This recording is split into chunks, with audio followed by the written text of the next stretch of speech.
हे जे आत्ता नांगरणी चालू होतं हे या गोवर्धन स्किल सेंटरचे प्राचार्य मुख्याध्यापक स्वतः ट्रॅक्टरने नांगरणी करताना आणि हे डिप्लोमा इन बेसिक रूरल टेक्नॉलॉजीचे विद्यार्थी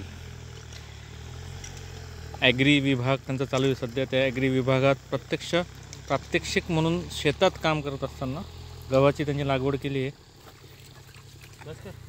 2 पद्धतीने ही लागवड आहे। ही कुठली पद्धत रे? ही ठिबक सिंचनच्या पद्धतीने आणि तिकडे वाफे पद्धतीने। कधी केली? रविवारी। सांगितले ना। काय आता याच्यात काय कशा पद्धतीने पेरणी केली? काय काय म्हणतात? कशा कुठली टोकन पद्धतीने? काय याच्यामध्ये काय लावलंय? गहू लावलाय आज। अच्छा अच्छा, छान। याचं प्रमुख कोण आहे सध्या? आता सध्या प्रमुख मी आहे। वा वा, काय नाव आपलं? तुमचं नाव काय? माझं नाव केतन गावित। केतन गावित। गाव तलासरी। तलासरी। वा वा वा, तलासरी। इथे ॲडमिशन कसं वाटतं घेतल्यानंतर? बरं वाटतं? बरं वाटतंय सर। ॲग्री चालू आहे का आता? किती महिने झाले? आम्हाला आता 5वा महिना, आता फक्त 1 महिना राहिला। म्हणजे 6 महिन्याच्या याच्यामध्ये काय काय चालू? शेती आणि बरोबरीने वेल्डिंग। वा। आता हे आता किती म्हणजे कसं काय रोज पाणी द्यावं लागतं का? काय पद्धत? 3 दिवसांनी एकदा पाणी द्यावं लागतं। 3 दिवसांनी एकदा पाणी द्यायचं, बरोबर। आता हे बाहेरून पण पाणी, ठिबकनी पण पाणी, मग कसं काय डबल पाणी? म्हणजे 5 लाईननी पेरणी केलंय। हां, एक साईडला आणि एक मध्ये, आणि असे 5 लाईन आहेत गहूच्या 5 लाईन। म्हणजे खालची लाईन भिजत नाही त्यासाठी याला वाफे पद्धतीने म्हणजे सरीने पाणी देते। अच्छा, मग आता पुढचं पाणी कशाला द्यायचं? एक लाईन सोडून का? हां, आता ते लाईनीला पाणी द्यायचे। अच्छा, म्हणजे माझ्या लक्षात येत नाही, खालची लाईन भिजत नाही त्याच्यामुळे आपण सरी पद्धतीने पाणी देतोय का? खालची लाईन म्हणजे जी गहूची खालची लाईन लावली ना, ही हां हां हां, इथली लाईन हां नाही ना, ते लावा येण्यासाठी। अच्छा अच्छा, ठीक। 3 दिवसांनी एकदा पाणी द्यायचं।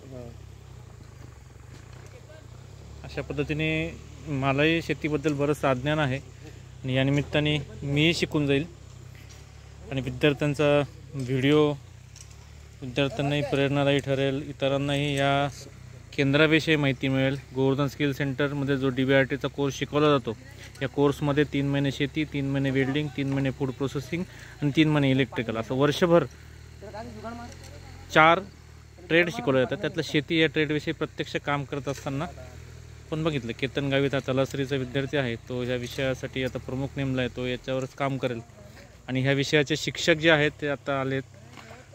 सर तुम्हाला नमस्कार। तुम्हाला काय वाटतं सर, याच्यात मुलांना शिक्षण होतंय कसं, कशा पद्धतीने कसं? आता हे मुलं आहेत ना, हे स्वतः सर्व काम हँडल करतात। वा, स्वतः कामं सगळी करतात।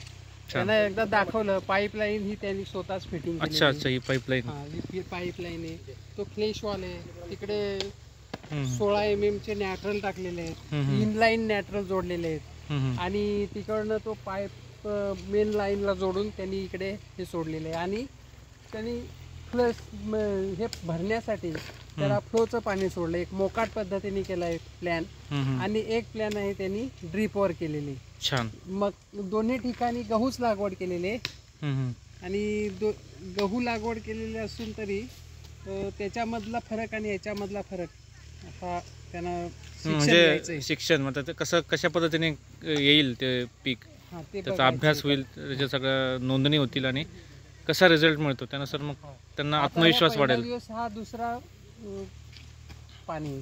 वा, 3 तो म्हटला 3 दिवसात एकदा पाणी, 3 दिवसात एकदा पाणी द्यायचं असं तो म्हटला? हा, नाही, हे पहिलं पाणी झालं आणि हे दुसरं पाणी म्हणजे आलवणी पाणी द्यायला। अच्छा अच्छा, आता मग इथे ड्रिप केल्यानंतर पण इथे पाणी सोडलं जाते, ते काय लक्षात नाही आलं? ते कशामुळे ड्रिप सोडलंय? पण ते खाली जे पाणी आहे ना, ते खालून वापसा मिळावा म्हणून ते पाणी सोडलेलं आहे। अच्छा अच्छा, तर बरंच काही याच्यामध्ये आपण शिकणार आहोत। आता टप्प्याटप्प्याने व्हिडिओ मोठा होत जाईल, त्याच्यामुळे मी छोटा व्हिडिओ थांबवतो आणि पुढच्या भागात जसं पुढच्या आठवड्यात आपण परत चित्रित करूयात काय सिच्युएशन आहे। सर आपला परिचय एक थोडक्यात करून द्या, तुम्ही कुठले आहेत काय? मी राहणारा केवचा आहे, प्रल्हाद बालकृष्ण पडवळे माझं नाव आहे। अच्छा अच्छा, मी ॲग्रिकल्चर डिप्लोमा केलेला आहे। वा, 2 वर्षाचा कोकण कृषी विद्यापीठातून, आणि मी इथे 3 वर्ष झाले इथे रुजू आहे. वाव. आणि हे मी शेती ॲग्रिकल्चरचे जे DBRTचे विद्यार्थी आहेत त्यांना मी इथे त्यांचं शिक्षण त्यांचं वा शिकवायचं काम चालतं. अतिशय सुंदर असं शिक्षण आहे. शेतीवर आधारित शिक्षण आज काळाची गरज आहे. आज विद्यार्थ्याला जो जनरेशन गॅप आहे, शिक्षणामध्ये शेतीचा समावेश असणं खूप गरजेचं आहे. पण थांबूया तिथे. हॅलो. धन्यवाद.